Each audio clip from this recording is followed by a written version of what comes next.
Are we, uh, are we missing ways in which we can handle this sort of thing in our child raising that would be much more beneficial?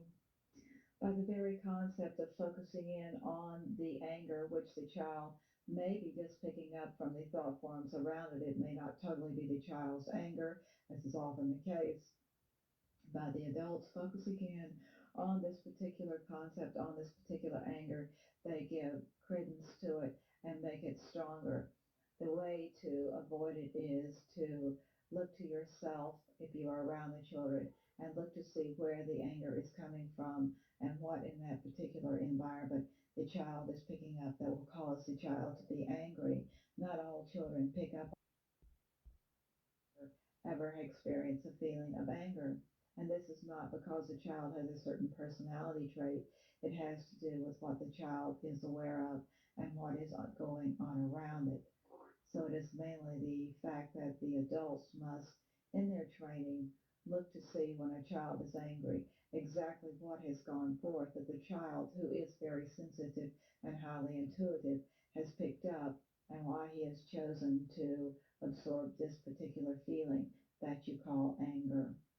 The same is true as when you see a child throw a temper tantrum, to look and see what is going on just prior to that, before the temper tantrum ever arises, that may possibly be the cause of such state. Emulation. All right, very good. Would you like now to get back to the paradigms you were talking about? Yes, we will proceed with our concept of the paradigms. We're mainly focusing in on the concept that if you take, say, your field of psychology, there are several different paradigms which discuss the nature of things and what causes things. For example, let us look at the paradigm of emotion and what causes emotion. As you are aware, there are several theories on emotions, as well as there are several theories as to which comes first, whether it is emotion or behavior.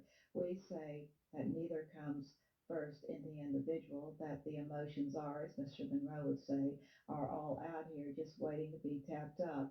And the individual who happens to be in a particular point in time will just tap into a particular emotion. This can be readily observed by those individuals who pick up emotions of others who are not at the same place and time that the individual is. Say, someone in the lab can easily go pick up the emotions of someone who is not here on the grounds at the Monroe Institute. This is one of the first things that need to be looked at and to be changed when we are looking at the concept of what emotions are, whether we're dealing with anger, sadness, or what have you. This is something that is beginning to shift.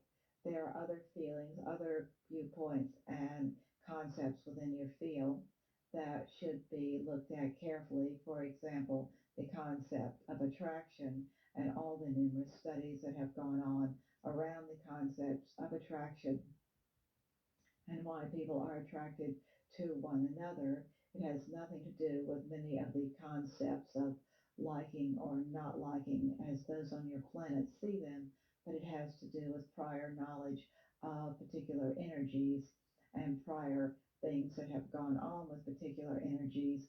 And the liking, disliking stems from past lifetimes, not from immediate things that are going on at this point in time.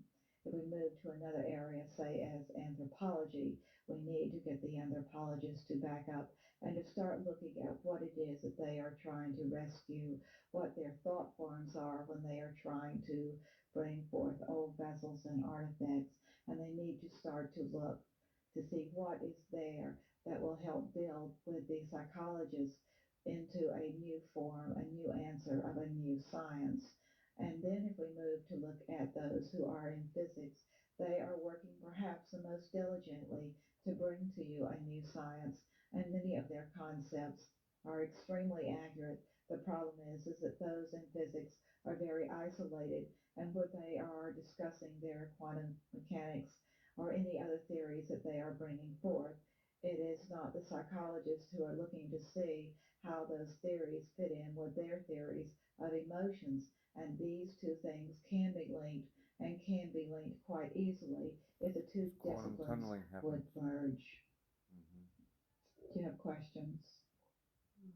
Well, yes, that raises many Bioresonance questions. shows the body. For now, though, let me just return to the second one. You mentioned the attraction studies. Yeah, could you illustrate what you mean by the prior knowledge of particular energies that relate to attraction? Yes, this is an easy question. This is because in your attraction studies there are numerous concepts, as you are aware, of why people are attracted to each other. One of your main concepts being similarities and ranging off from there. The prior knowledge is actually what attracts because as you spend time with energies from which you had an original function, an original togetherness prior before ever incarnating, these energies are the ones that you go through many lifetimes with, and just like a magnet, thus you are attracted to them when you meet them again on your plane. And the psychologists would say they are attracted because they look the same, they have the same values, the same belief systems. On the superficial level, this could be said, yes, perhaps they do, but the reason that they do has nothing to do with things on the planet or the time and space they are in now. It has to do with that knowing, which goes back to universal time, and a knowing which has nothing to do with material things on your particular planet. And oftentimes, it is interesting we find that the psychologists make up a theory for no matter what happens, whether people have similar viewpoints, they say they are attracted because they have similar viewpoints, and if they don't have similar viewpoints, they say they are attracted because they are opposite. So it makes little difference what happens. They have a theory for it. The real theory is they have known each other from the very beginning. They are like a magnet.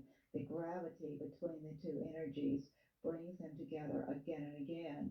And always on your planet, those energies which have been together will continually find a way to meet and to be together, whether they live in Russia and the US or what have you.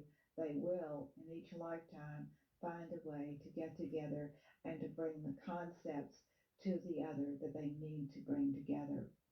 It is much more interesting our way. Yes, that's an intriguing idea to us. When you say from the very beginning, are you talking about from the Big Bang on? Huh? This is it. This is correct. From that point in time, which all consciousness was at that point in time, but there are those, as we speak, of soul clusters and what have you, and those energies which, as they have gone out, have been automatically attracted to each other and have gone through many, many lifetimes together. The more lifetimes they go together, the stronger the attraction, whether it appears on your particular planet as love or hate, it is still a very strong attraction. Can you tell us whether Phil and Ellen have been together in prior lives?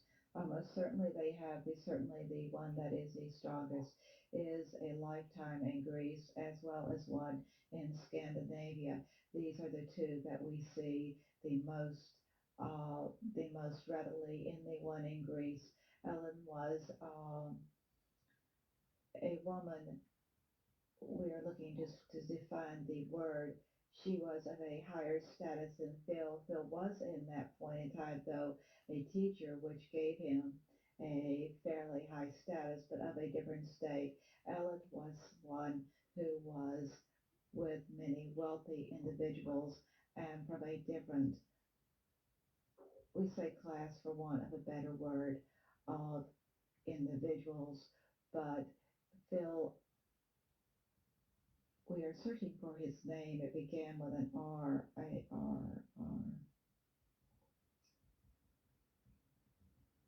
We do not have it. It is a strong A, an R, and a strong A. At that point in time, met her and did work to teach her, and they were very much together in that particular life. In the life that we see in Scandinavia, they had 7 children. They were in an area that would be called Sweden today. And they worked on the land. They were both more landowners and worked together to take care of their family.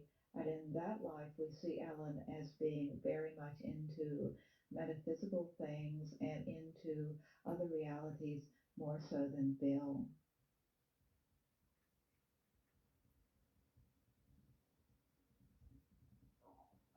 Are they from the same soul cluster? We are looking at this. No, they are not. They are from two soul clusters that are, for whatever reasons, very close to each other, but no, they are not. Ellen's soul cluster has much more to do with a thinking process that is not like that of Phil's. Hers is much more of a silent thinking process and a process that um, pulls together information and then makes quantum leaps, whereas we see Phil either all at once getting the information or pulling it together bit by bit. There's a slight difference in the way that they think and get their information, and this separates them out into two separate soul clusters, but the clusters are very similar. All right, they are appreciative of all that information and shared. We give you thanks from them as well as from us. And it's time for us to begin to end this today's session. This will take us a moment, please. It may take longer than usual, so please give us a moment. All right, thank you.